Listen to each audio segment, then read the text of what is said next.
of the House after the State of the Union speech. Let's now bring in our guest, Iowa Republican Congressman Steve King. He is on the House Judiciary Committee. Good morning, Congressman King. Good to have you with us today. Good morning, Martha. It's good to be with you. You know, a lot of folks are saying that given the speech last night, the tenor of it really indicated that the president is pushing more for a Nancy Pelosi as Speaker of the House in 2014 than he is for the two sides to come together and get anything done in the meantime. Do you agree?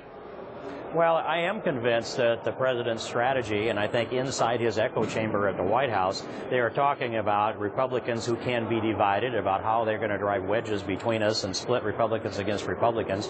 One of those would, I think, be an advantage the president's looking for is on the comprehensive immigration reform that he spoke to last night. He said, send me a bill and I'll sign it right away. He's made a commitment to sign a bill that isn't drafted, and we don't know what would be in it. But one of the things that unites Republicans, and I think, and also divides Democrats, is the statement that he made on global warming. If Congress doesn't act, he will.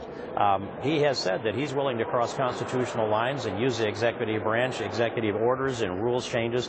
And he said to us last night, that's how I heard it anyway, that he's determined to use everything he can to try to push the cap and trade piece through us and implement it through executive action if Congress does not agree. That is divisive, but it works the other way. Well, there's been a trend to the executive order activity out of this White House. So what do you do when you look at that situation as a Republican Congress? Well, you know, we can do some things around the edges, and it's awfully hard to message against the president. He has the bully pulpit. And so what we do is we have to, as Republicans, lay out the vision for how to put America back on track.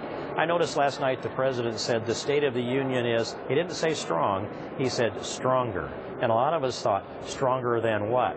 But we need to make the case on what America shall be and should be, and that means bigger ideas, and that means laying out some things. But to the future of this, I would say we have the sequestration debate right ahead of us. The president lectured us on that. That was his idea, and he needs to take the blame for sequestration. I don't think we get a lot done in that battle. I don't think we get a lot done in the CR battle that comes up in March, but I do think that the debt ceiling debate that's ahead of us in May and beyond is a place where we can put the marker down for a balanced budget amendment. You know, laid out that way, it doesn't sound like you guys are going to have a whole lot to do. I mean, it sounds like a lot more paralysis, and I think that is the thing that is so frustrating to so many Americans on both sides of the aisle. You know, I mean, perhaps, you know, Republicans need to articulate, you know, more clearly to the American people what your vision is for spending cuts. I mean, and I know you probably feel that you've tried to do that, but isn't there something on both sides that can be done to prove to the American people that you're working and that you're trying to present something that could build some kind of a bridge to get something accomplished before 2014? I mean, we're constantly in an election cycle, it feels. Well, it seems like it here in the House where you're up for election every 2 years. But building a bridge on spending when you have a president that says we do not have a spending problem, and then he advocates for a series of programs and says it's not going to increase our deficit by one dime.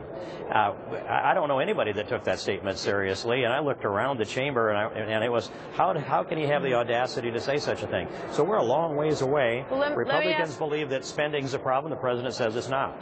I'm almost out of time, but let me ask you this. If the motivation at the White House is to put Nancy Pelosi back in as Speaker of the House, how organized is the Republican effort to prevent that from happening?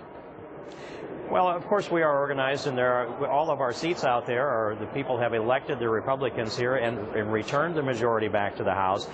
In the end, the organization is sell this to the American people, go out and campaign and win the elections. I think it will come back, at least as far as I can see, as a majority, but I do think that the tone and tenor and I'll say the future of a Republican majority in the House will likely be determined in the sequestration, the CR, and then the debt ceiling debate. There's all this in the first half of this year. That's what I think. Congressman King, thank you so much. Good to have you with us. Thanks, Martha. She was